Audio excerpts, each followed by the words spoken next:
Did I scare you? Then hit like and subscribe. Now let's begin. They don't all appear at once. Some only show up for a moment. Try to count them if you don't blink. I didn't plan to walk this far. I only wanted to clear my head, to move, to feel something normal again.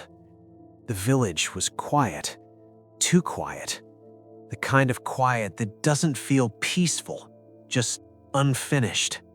No wind, no animals, no distant sounds, only my steps and the strange feeling that I was walking towards something I had already seen before.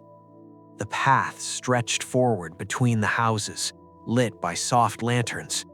I'd walked here before. I was sure of it.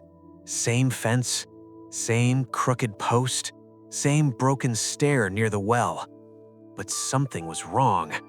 The road didn't feel like it was leading anywhere. It felt like it was looping. I passed the same house twice. At least, I thought I did. The windows were the same. The door was the same. But the second time, the door was slightly open. I stopped, just for a moment. The air felt thicker near it, like the space itself was holding its breath. I moved on. At first, I thought it was my imagination. A soft sound, barely noticeable, like fabric brushing against stone. I stopped. The sound stopped. I walked again. It followed. Not footsteps, something softer, dragging, slow, deliberate. I told myself not to turn around. Some instincts exist for a reason. I don't know why I did it. Curiosity, maybe, or the need to prove I was alone. I stopped, turned. Nothing. Empty street, silent houses. But something felt wrong. The space behind me felt used, like someone had just stepped away. I exhaled slowly and continued. That's when I realized something terrifying. The sound wasn't behind me anymore. It was beside me. It didn't touch me, didn't speak, didn't breathe, but I could feel it. Close enough to feel warmth, close enough to feel intention. I walked faster. So did it. I slowed.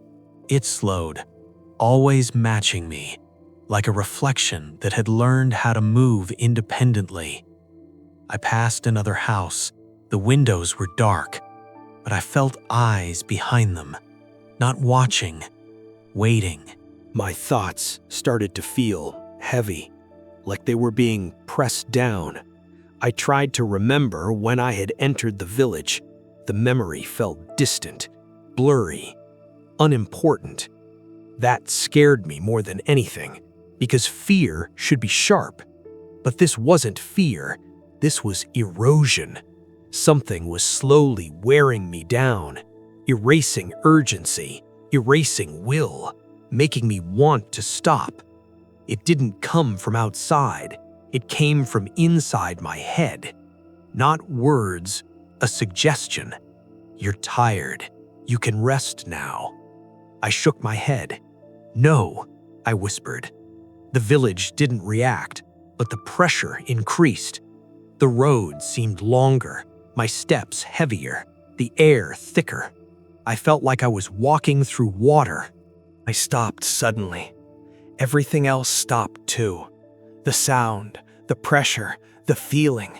For a moment there was nothing. Then a shadow moved, not mine. It stretched forward, crossing the path ahead of me, slow, confident, like it knew I wouldn't follow. I felt a wave of cold realization.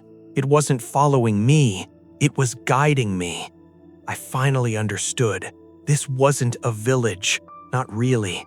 It was a place people arrived when they were exhausted, when they wanted quiet, when they were ready to stop fighting. The village didn't trap you, it waited until you stopped walking, until you stopped resisting, until you chose stillness, and once you did, you never left. I stood in the middle of the road. My legs were shaking. The presence waited, patient, certain. I could feel how easy it would be to give in, to stop, to let the night swallow me. The village would take care of the rest. I took one step forward, then another, toward the darkness, and then I stopped. Because I remembered something simple. I wasn't here to rest. I was here to walk. I forced myself forward. Every step felt wrong, heavy, painful. The pressure increased. The air screamed silently.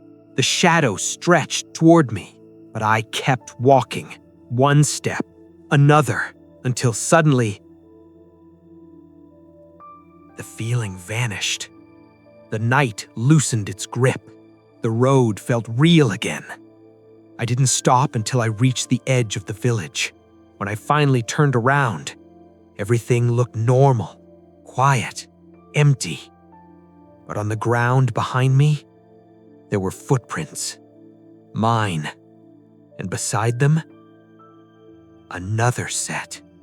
Perfectly aligned. Stopping exactly where I almost stopped. Did you see them all? Not all of them appear clearly. Tell me how many you noticed.